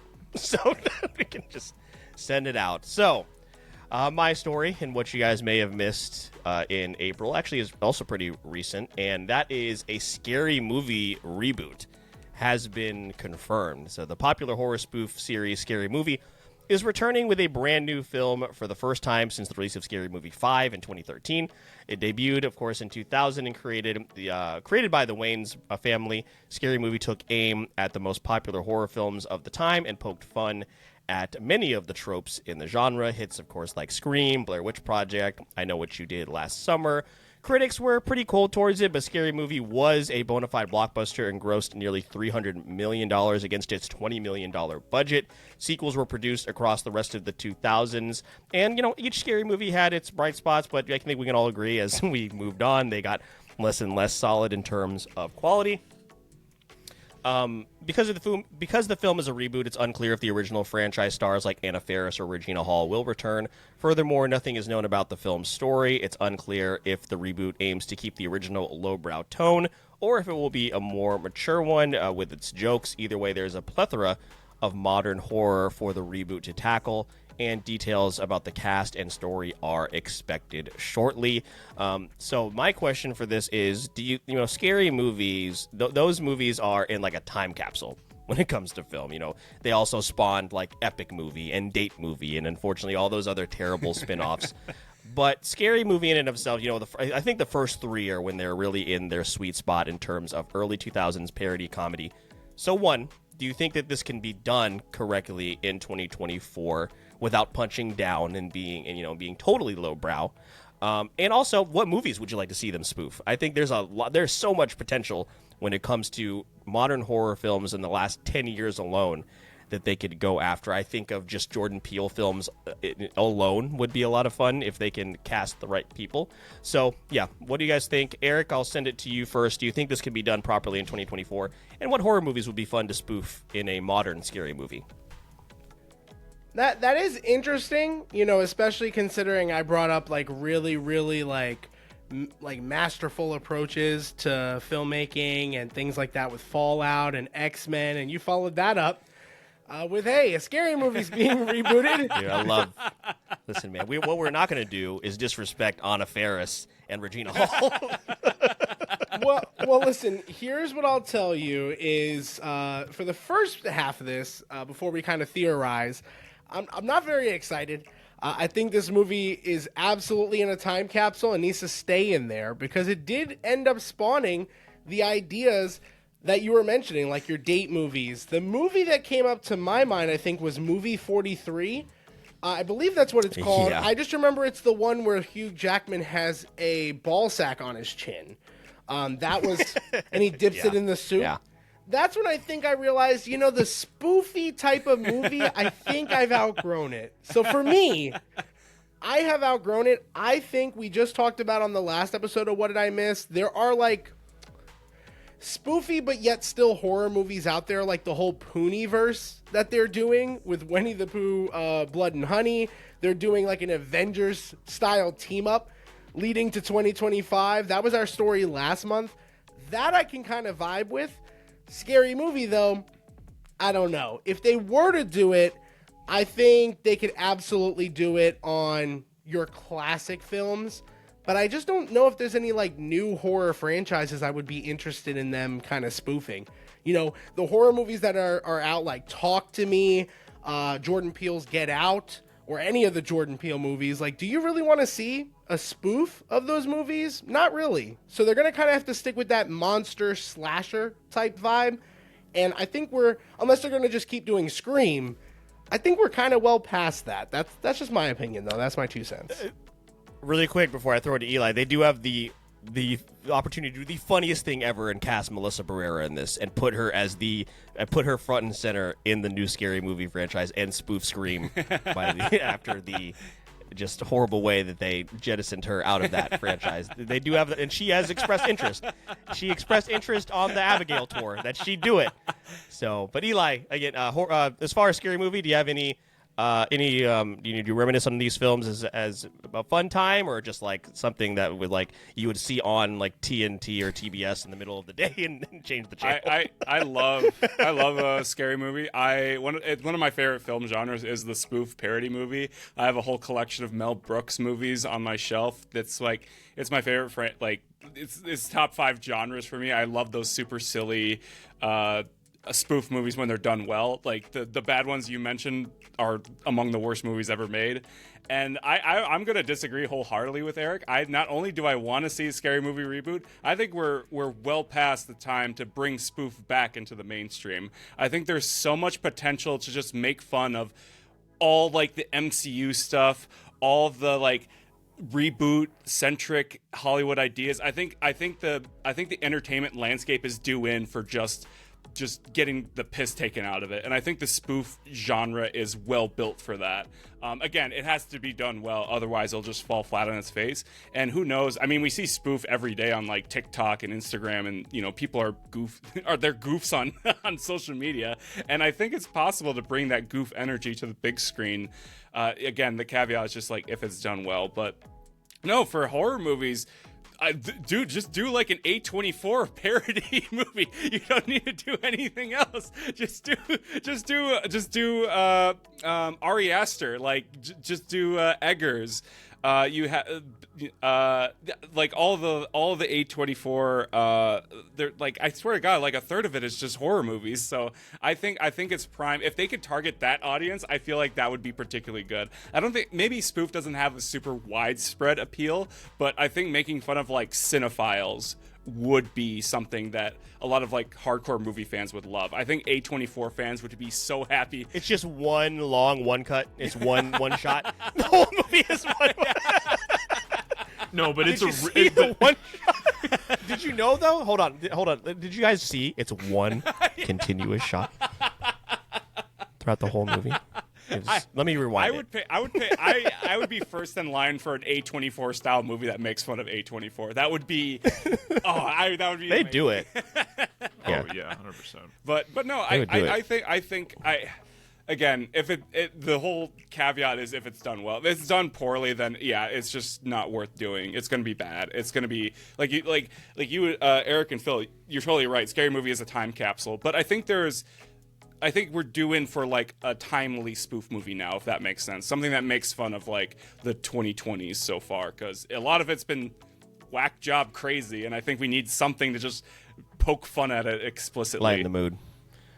Yeah. Jay, what do you think? You had a little bit of reaction when I mentioned, it was a movie that you kind of just glossed over. Did you ever watch any of the Scary Movies? No, these were definitely not my thing, for whatever reason. And so, like, seeing that there's a reboot means basically nothing to me. I do like enjoy Eli's idea of like different spoofs, like in different areas. I mean, one thing it's rebooting one thing that I already don't have a connection to pretty much at all. But I mean, like, I don't know, do something original, please. Like, I mean, like, I understand it's safer, go. Now we're past that. I know. You go with the known, IP. Yeah, no. I mean, I think that there's plenty of material out there to be able to make fun of like the current cinema landscape. I'm not too tapped into like the scary, like the horror movies of the last decade. I just not really my jam. I do like the idea of like a Jordan Peele scary movie. Maybe he'll come and direct it and make fun of his own movies. Because I was gonna say, hilarious. I think if you play your cards right, he would do it. Yeah. He would be in the movie. He would totally do it. I think that's why a lot of those bad parody movies didn't do well, is because the directors.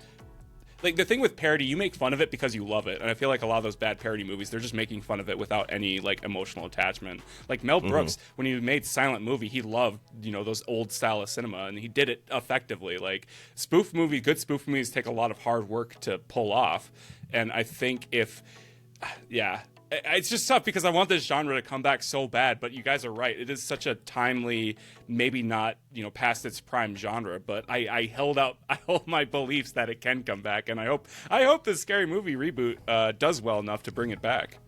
I do think the franchise that now comes into my mind, Phil, now that I think about it, is like The Conjuring.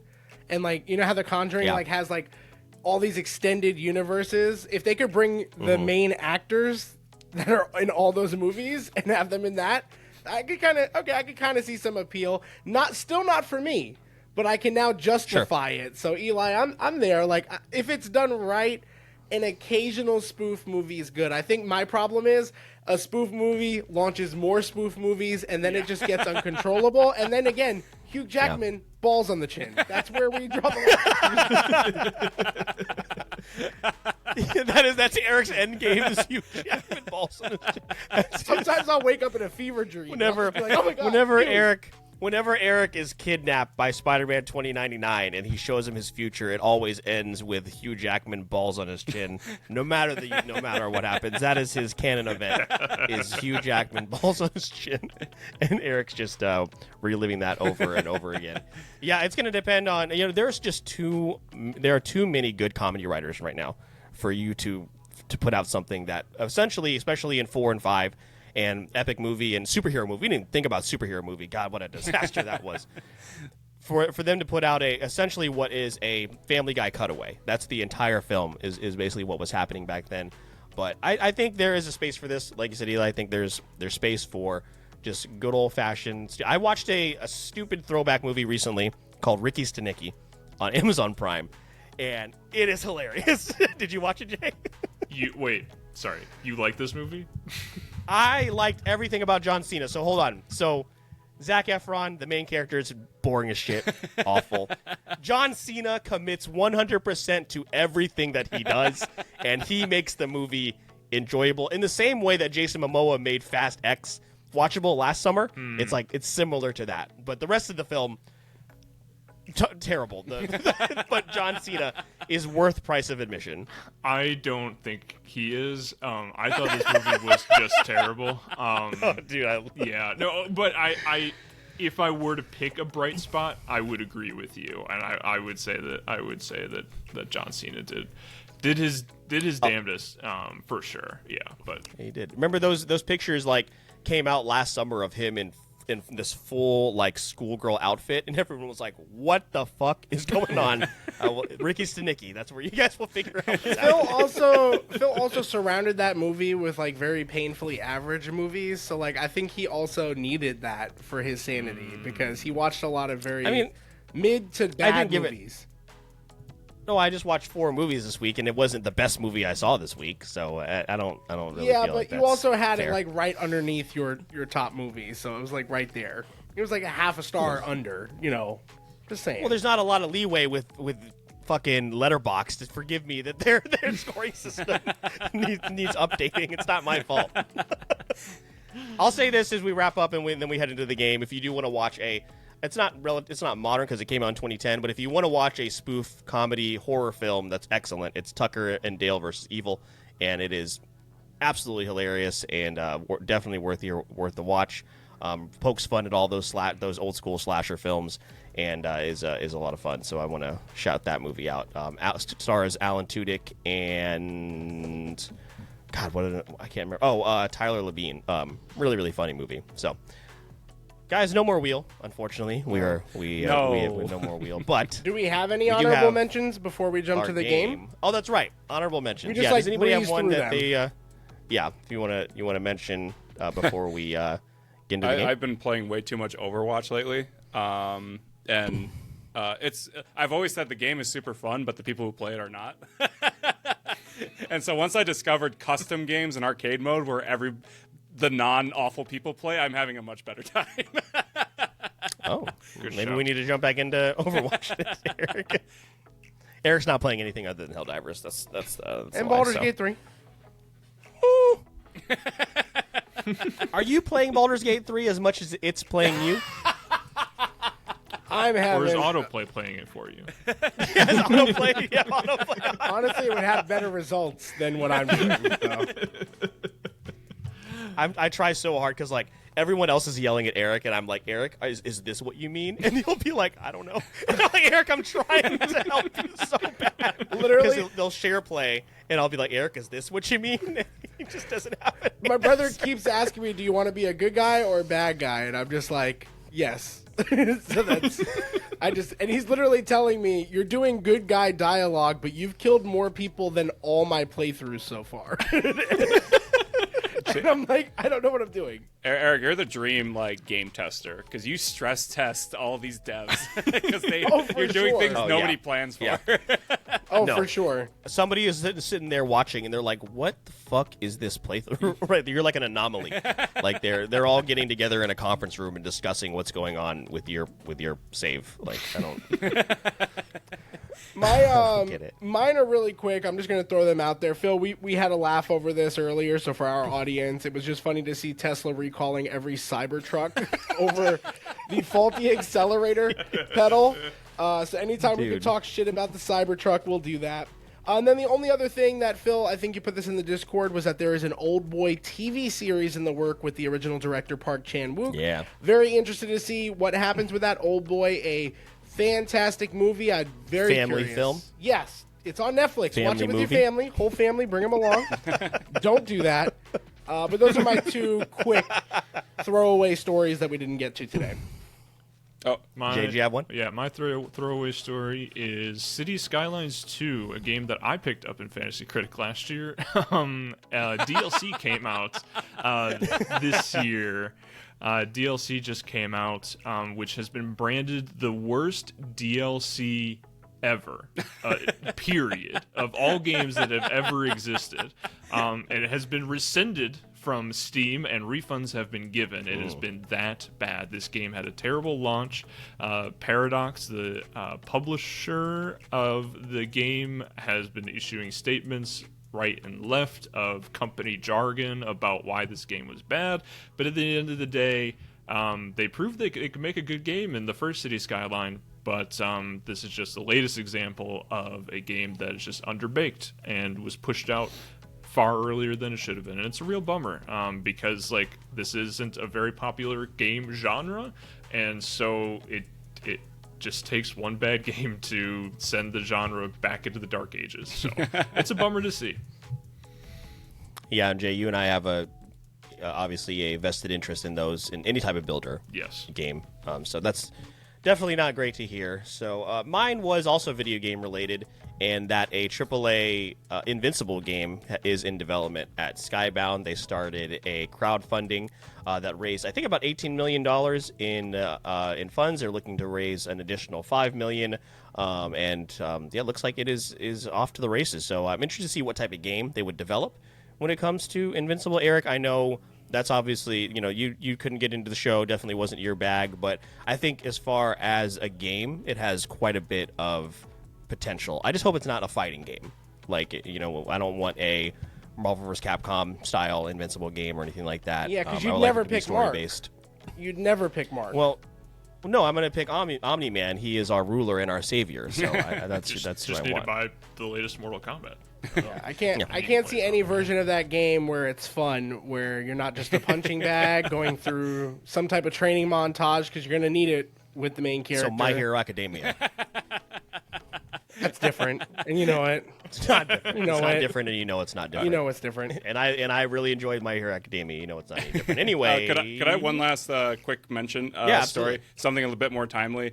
I want to shout out Caitlin Clark. Her jersey Hell yeah. outselling several NFL teams' total jersey sales from the last year. It's absolutely insane. I had a friend who is as disinterested in sports as you could possibly be, and he asked me about Caitlin Clark. So it's just so exciting. It's just incredible. I think it's super, super cool. I know I'm going to be following the WNBA, and I hope a lot of other people are going to too.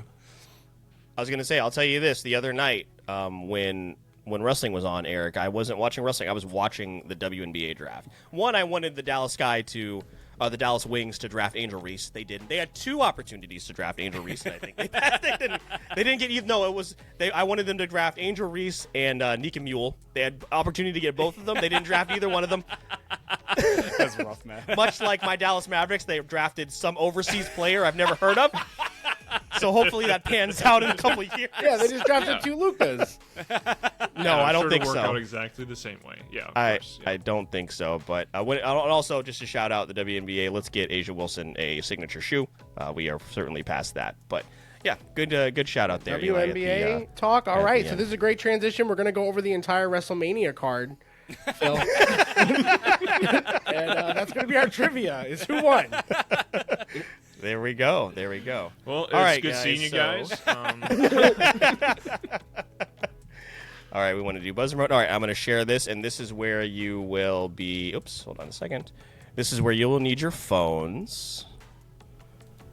And Factile. I'll make this larger here in a moment as well. Are you guys... Is it pretty small on your screen, or are you able to see it? What's the... I can see it. You guys see it pretty well? Not Okay. bad, yeah. Okay, does the QR code work, or do I need to send this link to you guys? Oh, I'm I feel like typing you out do the... this. I feel like you do this every time, Phil, but I'm going to try it. Yeah, no, you're going to need to send the link. Okay, hold on a second. I'm going to put it in the, what did I miss, Discord. That'll be great. That'll be... Somebody got in. That would be me. Ooh, I'll be broccoli. Am I the only person? I'm such a Luddite. I didn't even notice the QR code. It didn't even occur to me to use it. Oh, did you just type it in? Oh, yeah, you could also do that, Eric. No, I want the link. I'm going to send it to you, because I don't want to put it in the... I don't want to put it actually in the Discord. It's fucking like Stefan or something. We get a hold of it. Be like, hey, I'm playing Jeopardy. Surprise! that would make Jeopardy so fun if there was a random guy who could buzz in the secretly. Yeah, it would not make it more fun. I disagree. Can I? Jay, are you captain? Yes, I am. Yeah. Okay, you changed it. Okay, cool. Yeah, I got it. Eli's broccoli. Eric, did you get that? Yes, I am joining now. Now Eric's going to take a while to pick his character, even though it never changes. You can just pick one randomly. Oh, it's the same group of characters as it always is. Nope. Who do I pick? How? Just pick one. Just fucking pick one. I'm going to pick this baby elephant. Aw. Great. Fantastic. Thank you. All right. So, once again, if you have made it this far into the episode, and say you have listened to it audio only, this is definitely the part of the episode where we encourage you to switch over to YouTube because, so you can see the questions and everything like that. For our contestants, I just ask that you wait for me to finish reading the question before you buzz in, and we will go from there. Does everybody have buzzers on their phone, or has it not shown up yet? It might show up when I hit begin game. Yeah, okay. That's great. What about now? No, I think the question has to come up, Phil. Act like you've hosted this before. I'm going to spin the wheel on my end to see who goes first. We don't see the categories. Do all that. We don't see the categories. What are we playing? Hold on. I can see him. Yeah, I can see the categories. You can't see them? Yeah, I see the... They're up here. Oh. You can't see those? Should I make it bigger? No, I think it's too big. Okay, it's fine. I'm good. It's too big now. It's fine. It's fine. I'm good. All right. Okay. Categories are... and also, Jay, you get to go first. You won the wheel. You gave so much grief to the wheel, and then the wheel ended up... Best and worst of 2023. Sony's Supremacy. Dynamite, which is all questions about Jurassic Park and Jurassic World. Oh, my God. And... Fuck yeah. And Sports Ball, which is all questions about sports video games. So... I don't want to call my shot here, but I think I'm about to fucking crush this. Oh wait, hang on. You have Sony Supremacy. He has a PlayStation tattoo. You have Jurassic Park questions. He has several copies of Jurassic Park. You're talking sports video games. Eric is also a big Jurassic fan. I think Eric can I think this maybe game is snag a just couple catered of to these. everybody except Eli. I think that's what just Yeah, happened. I'm not. I don't think this is gonna go well. Well, Eli's the think best it's that's the gonna only be thing I person, care so about it's is worked crushing out. Eli. So just I've already, even I've now. already It's gonna be crushed great. Eric's spirit in this episode. So Eli's my only remaining target. You should know you can't been crush tough. my spirit, you fool. You can't That's why silence Eli's this the laugh. catch. Oh boy. All right, Let's Jay, how do you want to start it off? let's go with a dynamite for 100.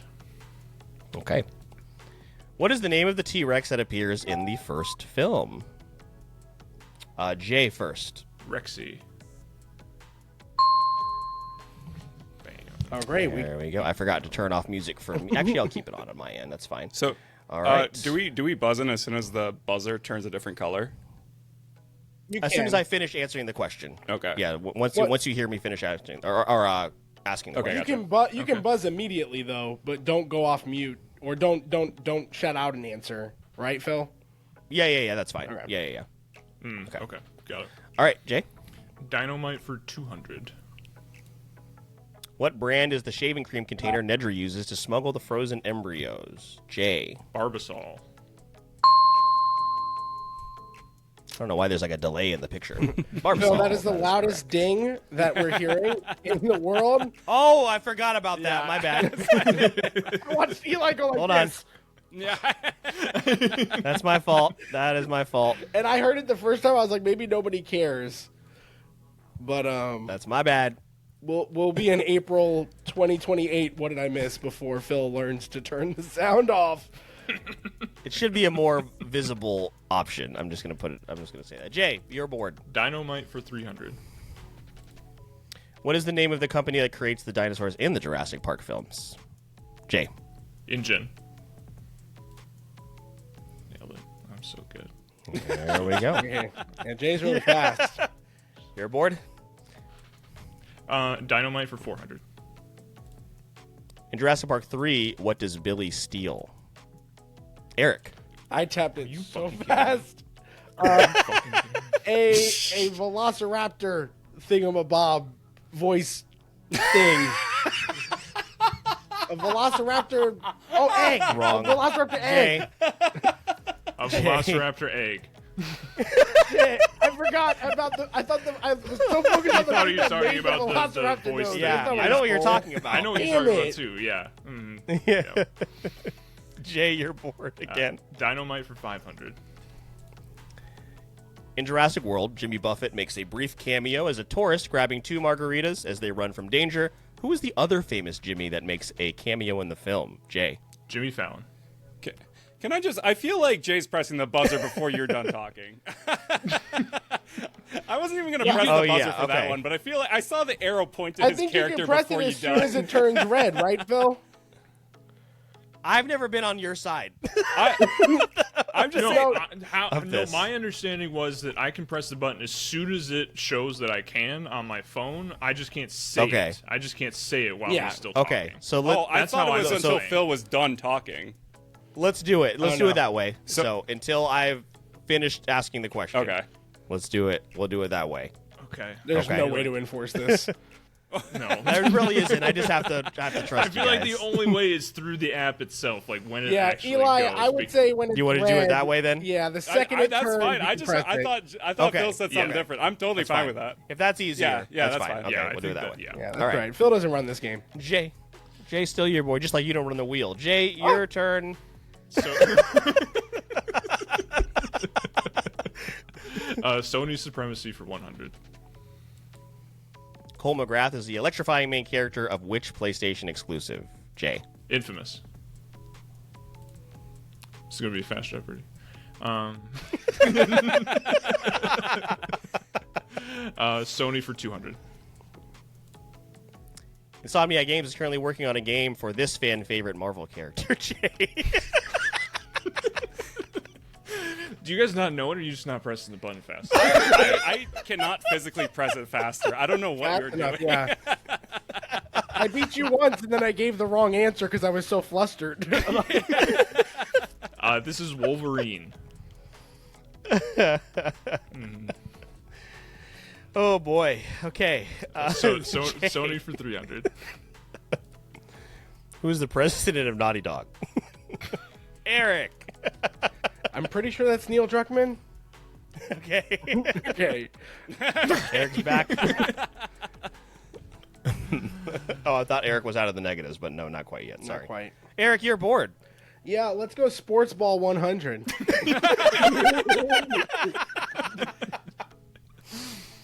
Which Madden cover athlete has 2 different covers because he came out of retirement? Eric. That'd be Peyton Manning. No. No? I know it's not that. Eli. Is it? It's not Joe Montana, is it? No. Why did I say Peyton Manning? I don't know. He was on 2 different teams. He Jay? didn't retire. I get negative points if I answer wrong, right? Yeah. I see their scores. I'm passing. That's crazy, Jay. Brett That's Favre. right, yeah. I pushed him out right. of my memory. Yeah, as a lot of us should. Eric, still your board, though. Oh, that sounds good. Sports Ball 200. Midway Games put out some classic arcade-style sports games like NFL Blitz and MLB Slugfest. What is the name of their hockey game?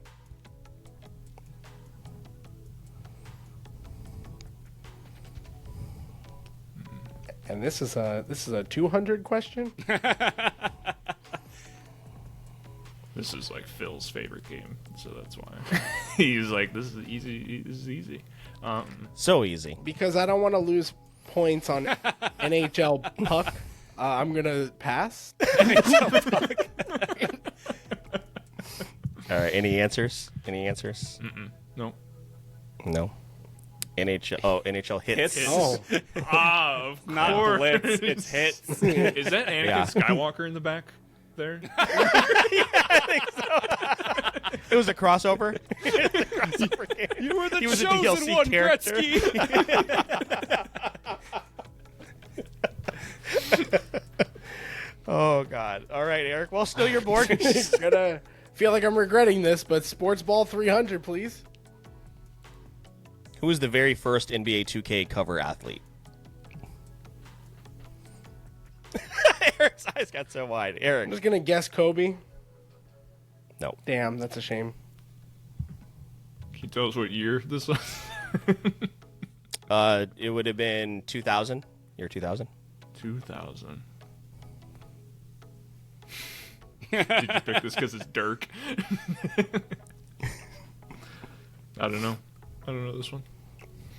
Eli, any guesses? Allen Iverson. Okay. No. Nope. Eric, back to you. Sports Ball for 400, please. College football will return to consoles this summer, but who was the cover athlete for the last college football game we got, NCAA Football 14? Eric. Jannard Robinson. Let's go! Wow. Jaguar legend. Jaguar legend. He was going to be so good. Offensive weapon. Fun fact, that was his designated position, was offensive weapon. And no, when he was drafted. and no tied shoes. Yep. Yep. I think he. Never mind. I'll leave that part out, darker part out of what happened to him Oh recently. no! I'll tell you guys after the episode. Eric, you're bored. All right, we're riding high. Sports Ball 500, baby. There is one sports game in the top 10 best-selling video games of all time. What is that game? I will give you guys, if you guys want a hint. Okay, well, never mind. Jay might not need it. Jay, go ahead. Is it Wii Sports? Oh, it is. That's a good one. Crazy. That's a good one. I like that question. That's tricksy. Yeah. It instantly entered my brain, and then I hit it, and I was like, "Oh no, it was a packing game. It doesn't count." And I panicked for a second. I almost went Wii back. Sports. But I think it's like yeah, it's like number 5 or number 6. yeah, no, it's crazy. Yeah, absolutely. Jay, back to you. Can we statistically win? Unless Unless Jay bombs every question. Botches Final Jeopardy. Oh, sorry, Final Factile. I apologize. Not Sony for 400. How many mainline console releases are there in the God of War series, not including PSP, Vita, DLC, or remasters? Eli. Is it 5? No. Jay. You said it's not 5. It's not 5. Was that going to be your guess? How many mainline console releases? I need to reread the question here. Just not in the God of War series. I'm going to give you 5 more seconds. 6. Oh. Damn it, dude! I knew it was 6 because of Ascension. And Ascension is the one that I forgot about Ascension. I was like, what is the other game? Yeah. Well, so yeah, if it wasn't 5, I Ascension knew there was wasn't the, less than 5, so I was like, 6. Yeah. Process of elimination. Yeah. The right. one Got me time, through the high one school. time I Back to you. clicked faster than you, I'd just give you a layup. God damn it. If I had better gone ahead, first, I Eli, 100% that's would all. have got it wrong. Oh, man. Jay? Sony for 500. Which PS3 exclusive holds the title for the highest sales of all time? So on the PS3. So this is the highest selling PS3 exclusive. I'm going to Hail Mary and say Killzone. No. Oh, that was that's what popped in my brain first. Highest sales. I'll add these points back to you, Eli, and I'll give you guys a guess because this one is a little bit harder. So I'll do that. You're still negative 500, but just so you know. Think of a sim, like a simulator. Simulator? I don't know if you can buzz back I in, can't. Eli. So I if you just can't want to buzz give me an back answer, okay. Do you have a guess? Oh wait, can I guess? Can I say Go Little for Big it. Planet? No, that's wrong. I got to give you the Yeah, negative that's back. I shot my shot. As Dion Waiters said, I would rather right. go 0 for 30 than 0 for 9. Well, you're almost at 0 for 30, so you're getting pretty. Eric, Jay, any guesses? I'm skipping. No, I can't afford it. Gran Turismo 5. You said Jeez. Simulator? Grand Theft Auto 5 is technically the highest grossing PS3 game of all time, but right as far as PS3 exclusives, it was Gran Turismo. Yeah. 3D compatible. Back to you, Jay. You have the 3D glasses for the PS3. Best worst for 2023. What was 2023's Game of the Year at the Game Awards? Eric. That would be Baldur's Gate 3. Eric's back in the zeros. Comeback time coming. Back even. This horror film took the Worst Picture award at the 2024 Razzies. Winnie Eli. the Pooh, Blood and Honey. Hey, look at you go, There bud. we I got go. one. I just wanted one. Just needed one movie question that wasn't Jurassic Park. I don't want to do my thing, my one thing. Best worst 300. All right. This PC game was caught up in a ton of controversy for being a total scam and was shut down days after release. day before. Eli. Day We're before. coming back. All We're right. so back. We're so back. Give me 400. All you're doing is stealing Eric's point. How many Academy Awards did Oppenheimer win? 8. Eli. Damn it. Oh shit! It was 7. I could have sworn it was 8. That was a Hail Mary. That was a pretty close guess. Hold on, let me though. take I say that was my bad. I definitely thought it was 8. I said that I with feel like such you should- confidence. Yeah, I was on board. I was like, yeah, man. I'll just give everybody. I fucked up there. I'll just give everybody Well, not points. We're Jay. gonna put Eli Well, not back. Jay. Well, not Well, Jay. Well, He's gonna. I'll give Jay 300. Okay, good. the fuck is this? Let's get everybody to where we can I'm at least so do. sorry, Jay. Sorry, Final Jay. Is the game integrity ruined for you, Jay? Yes, start yes, over. it is, Eli. Yeah, Yeah, let's That was run my- back. actually, that was a $400 wager question. from New you at the end of questions. this. All right, last one. This iconic franchise won a Grammy for Best Score Soundtrack for Video Games and Other Interactive Media. So we're looking for the name of the game that won Best Score Soundtrack for Video Games and Other Interactive Media. 2023. Yeah. Oh, Yeah, come on, music man. I'm thinking. No, I heard it.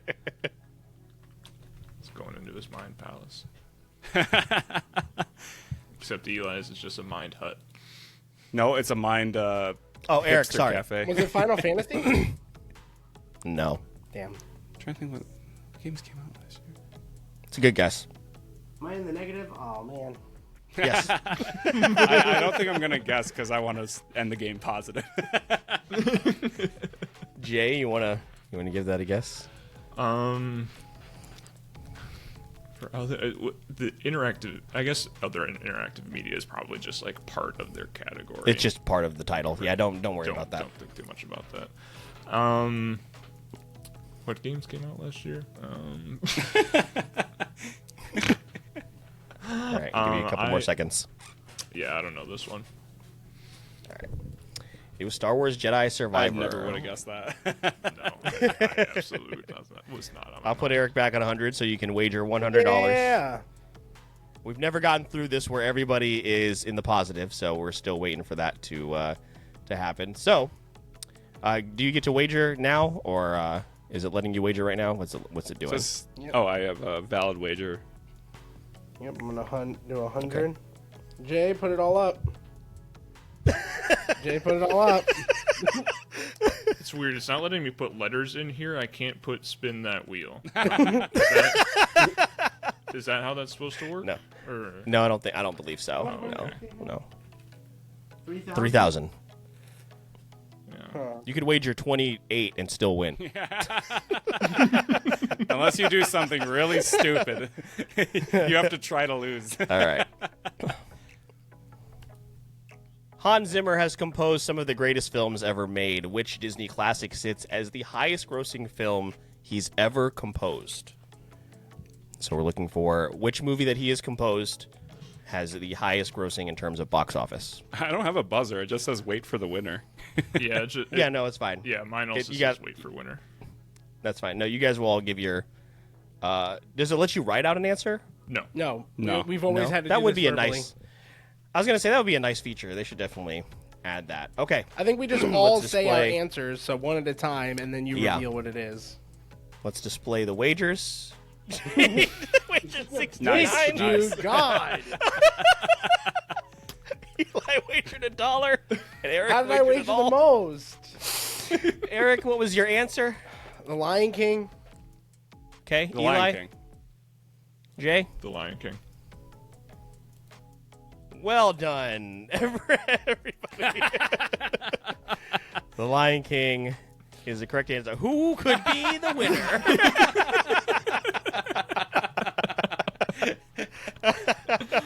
I really have a lot of people to thank. My parents for showing me Jurassic Park at a really young age. My PlayStation tattoo for instilling me with Sony knowledge. But I think primarily I want to thank Phil for catering this quiz for me. So I appreciate that. And, Oh, man. and my button mashing skills to press the button faster than Phil, is this like the playlist where it's either volume or like accuracy or quantity or whatever? Did you just in the feedback of improving the questions, did you just completely forget to too check easy. your audience on the categories?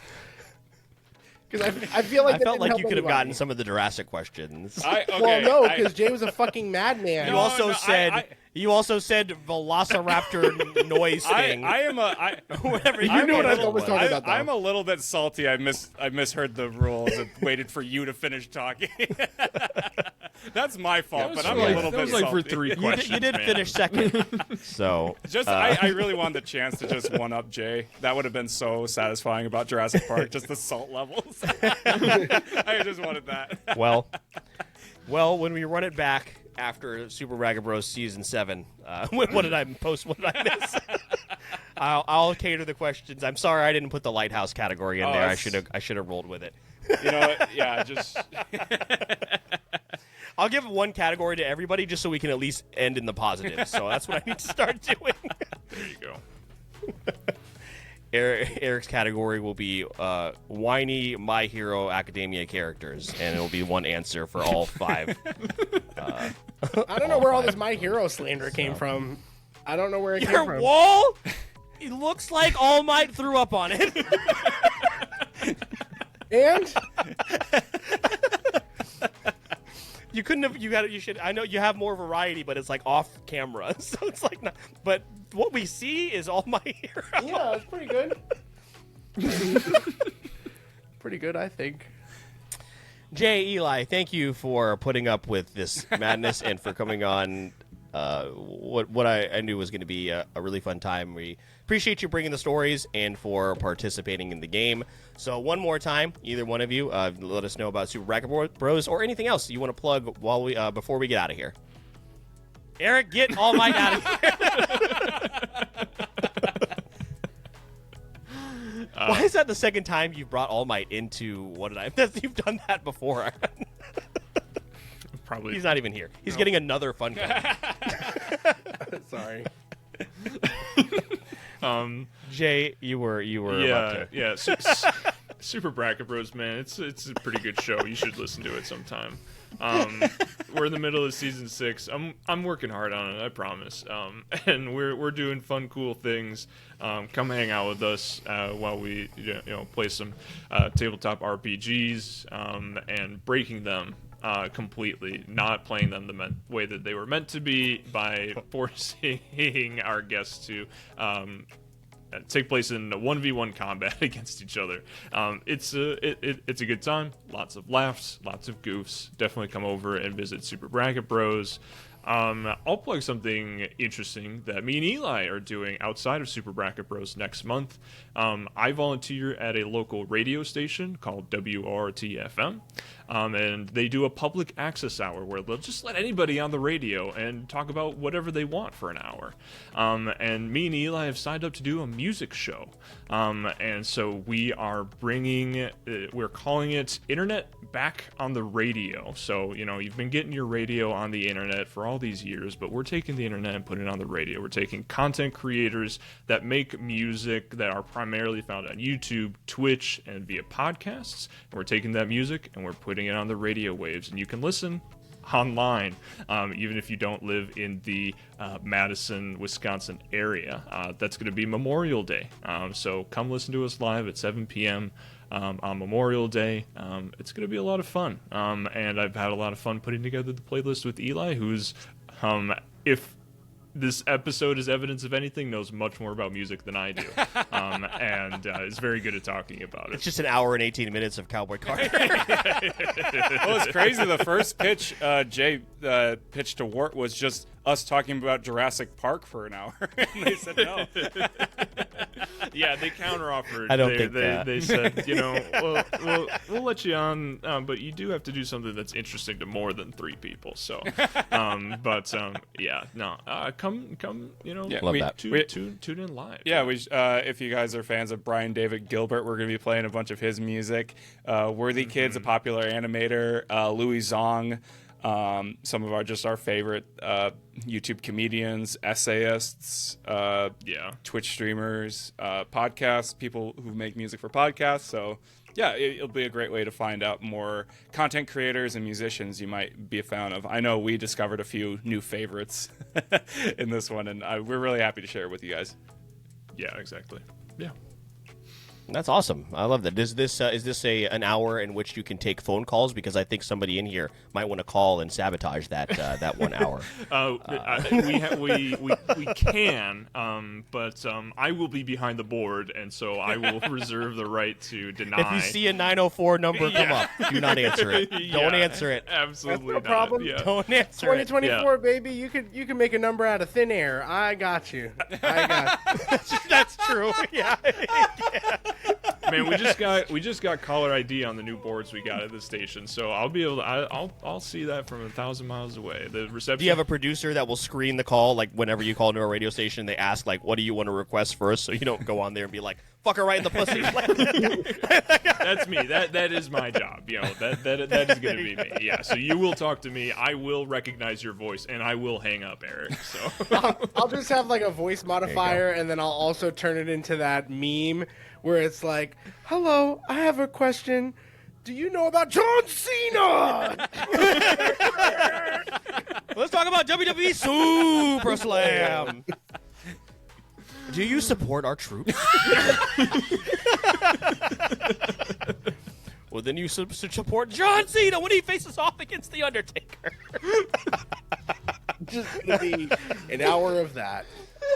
Boy, what a dated corner of the internet that is.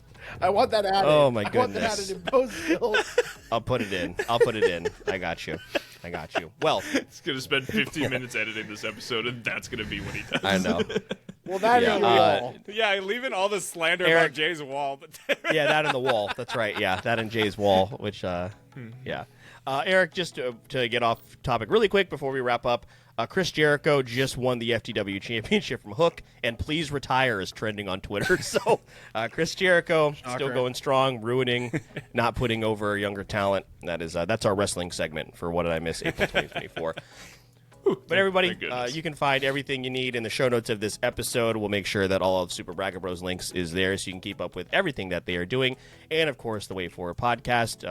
Keep up with us over on social media, the most important ones being our growing Discord community, TikTok. We just started Twitch streaming, which has been a lot of fun. And, of course, Instagram.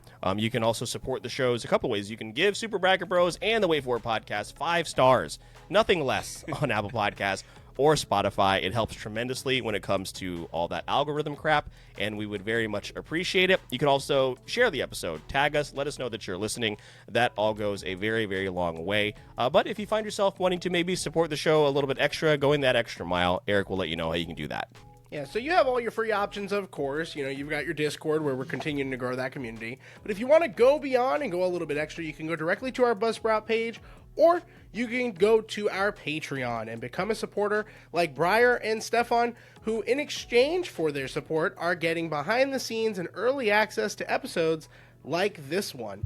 But if you can't go that extra mile, that's okay. The likes, the comments, the shares, the listens, the engagement, all of the above is very much appreciated from us and our guests when you go to visit their show. With all that being said, we have reached the end of our episode.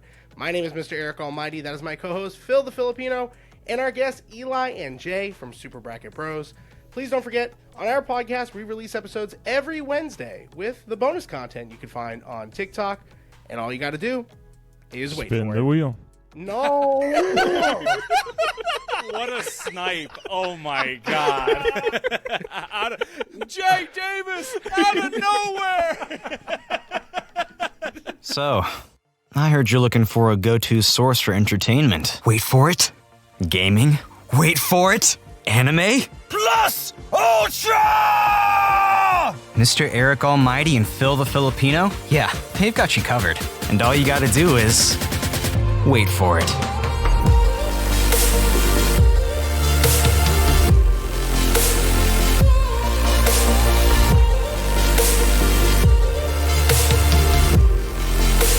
This is the Wait For It podcast.